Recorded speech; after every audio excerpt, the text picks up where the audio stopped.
ये कर दूंगा वो कर दूंगा। तो सवाल ये है कि जब मौका था, सरकार में थे, तो उस समय इन वादों को पूरा क्यों नहीं किया? इन सवालों का समाधान क्यों नहीं ढूंढा? मुसलमानों के लिए काम किया है और आज तक करते आ रहे हैं।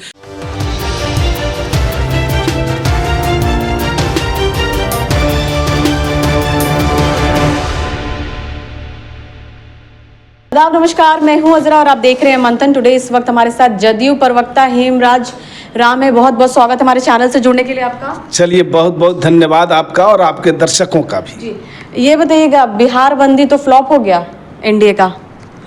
देखिए, बिहार बंदी फ्लॉप हो गया मायने ये नहीं रखता है। ये तो विरोधी पक्ष के लोग कह रहे हैं कि बिहार बंद असफल हो गया। किसी भी रैली का मकसद क्या होता है? विरोध जताना। और बिहार की महिलाओं का मकसद था कि मोदी जी और मोदी जी की मां को जो कांग्रेस के द्वारा गाली दिया गया, इस चीज़ को सामने लाना था और इस पर अपना विरोध जाहिर करना था, ताकि देश की जनता, बिहार की जनता इस बात को जान सके कि जो व्यक्ति जनता के बीच में जाके झूठ का प्रचार करता है और सत्ता से बेदखल होने के बाद लंबी चौड़ी वादे करता है कि मेरी सरकार, मैं ये कर दूंगा वो कर दूंगा। तो सवाल ये है कि जब मौका था, सरकार में थे, तो उस समय इन वादों को पूरा क्यों नहीं किया? इन सवालों का समाधान क्यों नहीं ढूंढा? सवाल तो ये है। अच्छा, विपक्ष कह रहा है, लगातार कह रहा है कि जदयू को शर्म नहीं आया रोड पे उतरने में। जब प्रधानमंत्री कह रहे थे कि नीतीश कुमार का डीएनए खराब है, तो उस समय क्या हुआ था? और आज वो मतलब बैठे हुए हैं सड़क पर। ये वही लोग सवाल उठा रहे हैं, विपक्ष के लोग, कि जो कर्पूरी जी का अपमान किए और कर्पूरी जी को जिस शब्द से नवाजा गया, जननायक, इस जननायक शब्द को अपने नाम के साथ जोड़ने की इच्छा करने वाले लोग हैं। उन्हें नहीं पता कि कर्पूरी जी जो जननायक कहे गए, कर्पूरी जी कभी परिवारवाद का समर्थक नहीं हुए, वंशवाद का समर्थक नहीं हुए, भ्रष्टाचारी नहीं थे और भ्रष्टाचार को पनपने देना भी नहीं चाहते थे। और ये लोग वही लोग हैं जो कर्पूरी जी का भी अपमान किए थे, आज मोदी जी को भी गाली देने का काम किया और उनकी मां को भी गाली देने का काम किया। और मोदी जी, अच्छा, जब मोदी जी गाली दिए नीतीश कुमार को, तो उस समय कैसा लगा? देखिए, समय बदलते रहता है। आज के तारीख में जो सवाल सामने हैं, उसके जवाब में कौन से शब्द सामने आ रहे हैं, जनता ये जानना चाहती है।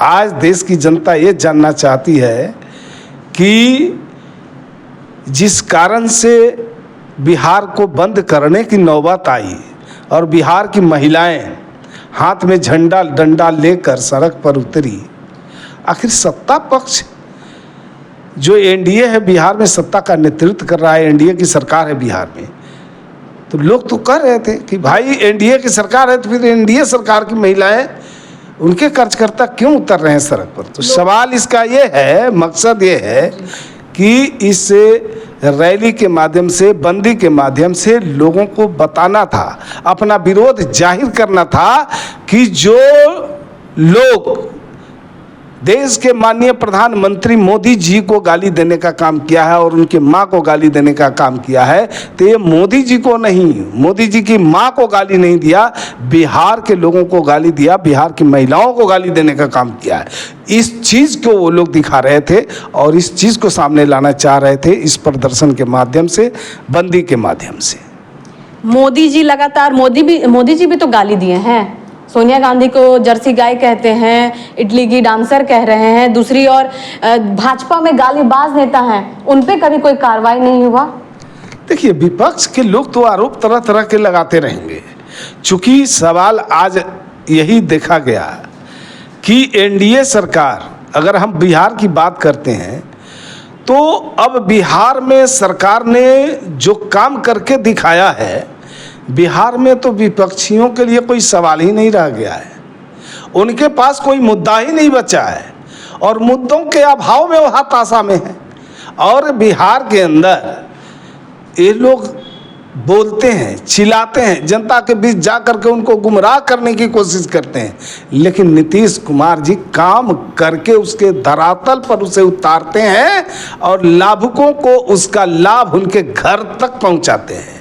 ठीक है, आप कह रहे हैं नीतीश कुमार विकास के ऊपर काम कर रहे हैं, ठीक है, लेकिन विपक्ष तो लगातार कह रहा है कि स्वास्थ्य शिक्षा कानून इस पे काम नहीं कर रहे हैं। वो सिर्फ और सिर्फ माँ का मुद्दा बना के रोड पे उतरे हुए हैं सारे एनडीए वाले लोग, क्योंकि उनको डर हो गया है कि इस बार महागठबंधन जीत जाएगी।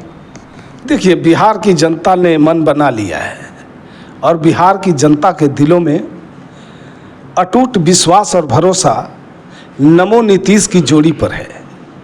बिहार में जो काम हुआ है उस काम की बदौलत बिहार की जनता के दिलों में नीतीश कुमार बसते हैं। तो अभी तो लगातार जो नई योजनाओं की शुरुआत हुई, चाहे वो 125 यूनिट बिजली मुफ्त देने की बात हो या महिलाओं को 10,000 रुपया स्वरोजगार के लिए देने की बात हो या कई अन्य लाभकारी योजनाएं जो लागू की गई है, जिसका लाभ सीधे लोगों को मिलना शुरू हो गया है, इसको लेकर के विपक्ष ज़्यादा घबरा गए कि भाई हमारे लिए तो कोई मुद्दा ही नहीं बचता है चलाने के लिए, झूठे वादे करने के लिए। वो तो सिर्फ वादे करते हैं, काम तो करने का मौका मिला नहीं है, चूँकि आगे निकट भविष्य में भी काम करने का उनको मौका नहीं मिलेगा। ये बिहार की जनता का मिजाज जो सामने देखने को मिलता है, इससे पता चलता है। तो ये लोग घबरा गए हैं, जनता इनके सवालों को नोटिस नहीं लेती है, इनके बातों को सुनना पसंद नहीं करती है, चूँकि बिहार की जनता किसी चार्जशीटेड और सजा याफ्ता व्यक्ति को लीडर एक्सेप्ट नहीं करेगी। अच्छा, आप विकास की बात कर रहे हैं, लेकिन देखिए गर्दनी बाग में जाके देखिए या हमेशा गांधी मैदान में देखिए, धरना अपने लोग बैठे हैं, वो बोल रहे वैकेंसी नहीं आ रही है, अभी चुनाव आ रहा है तो वैकेंसी नीतीश कुमार ला रहे हैं, तो ऐसा क्यों? और अभी सीटेट वाला भी देख लीजिए, चाहे आप दरोगा का देखिए, चाहे किसी तरह का भी आप देख लीजिए। 2005 के बाद लगातार अब तक, चूंकि 2005 से पहले रोजगार और सरकारी नौकरी की अगर बात करेंगे तो शून्य है। 2005 के बाद से सिलसिला शुरू होता है और बिहार के नौजवानों को, बिहार के बेरोजगारों को रोजगार और नौजवानों को सरकारी नौकरी मिल रही है। ये परंपरा 2005 के बाद शुरू हुआ, अगर एक नज़रिए से देखें तो। और तत्काल जो बात हम करते हैं नौकरी और रोजगार की, तो ये बिहार ही एक ऐसा राज्य है जो पूरे देश में सभी राज्यों से सबसे ज़्यादा नौकरी और रोजगार देने वाला राज्य बन गया है। आपको मैं बता दूं कि 2020 के चुनाव में 7 निश्चय पार्ट 2 के तहत हमारे नेता ने बिहार की जनता के साथ ये वादा किया था कि सरकार हमारी बनती है तो हम 10 लाख लोगों को रोजगार मुहैया कराएंगे और 10 लाख लोगों को सरकारी नौकरी देंगे, और अभी तक हो रही है। मदरसा बोर्ड के टीचर का फिर भी 6,000 रखा गया, उनको झूठ बोल के बुलाया गया था। देखिए, मदरसा की बात आप करते हैं तो मुसलमानों के लिए तो लालू जी वोट सिर्फ लेते रहे, उनको ठगते रहे और भाजपा का डर भय दिखा करके उनके वोटों को लूटते रहे। लेकिन नीतीश कुमार जी निस्वार्थ मुसलमानों के लिए काम किया है और आज तक करते आ रहे हैं। 2005 में सत्ता संभालते ही लगभग 8,500 कब्रिस्तानों की घेराबंदी की। उसके बाद जो बचे खुचे जो कब्रिस्तान थे उसकी भी घेराबंदी की प्रक्रिया शुरू हुई और लगभग काम पूरा हो चुका है। कहीं कुछ कमी रह गई है तो उसको भी पूरा करने की कोशिश करें। और मैं बता रहा हूँ, मदरसों को मान्यता देने का भी सरकार ने ही काम किया। मदरसा शिक्षकों का या मदरसा जहाँ चल रहे हैं उसमें जो अन्य सुविधाएं देने की बात है, सबके लिए सरकार ने काम किया है। बाकी इससे पहले और कई सरकार आई गई बिहार में, किसी ने काम नहीं किया। और सबसे बड़ी बात तो यह है कि 2005 से पहले जो सांप्रदायिक दंगे हुआ करते थे और सांप्रदायिक दंगे के जो आरोपी कामेश्वर यादव, भागलपुर दंगे का आरोपी कामेश्वर यादव, जिसे लालू जी की सरकार में बचाने का काम हुआ था, जो बिहार में रहने वाले लोग हैं उसकी चिंता किए, सभी वर्ग सभी संप्रदाय के लोगों के लिए काम किए, कोई भेदभाव नहीं किए, पक्षपात नहीं किए। नीतीश कुमार जब जब समय आया मुसलमानों का समर्थन देने तब तक समर्थन नहीं किए। जब जैसे आप 3 तलाक में बोलिए, वक्फ में बोलिए, जब भी तब तक वो धोखा दे दिए मुसलमान को। देखिए, मुसलमानों का अगर कोई बड़ा हितैषी है तो वो नीतीश कुमार है। और नीतीश कुमार जो काम करके बता दिया है, कोई सर्टिफिकेट की ज़रूरत नहीं है। भले उस समुदाय का वोट किसको मिलता है ये मायने नहीं रखता है। और मैं बार बार आपको कह रहा हूँ कि नीतीश कुमार कभी वोट की चिंता नहीं करते रहे, हमेशा वोटरों की चिंता करते रहे।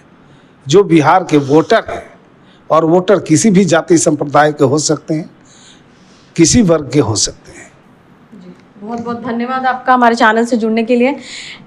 देश और विदेश की ताज़ा खबरों को देखने के लिए देखते रहिए मंथन टुडे। अगर आपने हमारे चैनल को सब्सक्राइब नहीं किया तो अभी करें, लाइक करें, शेयर करें, फॉलो करें। शुक्रिया।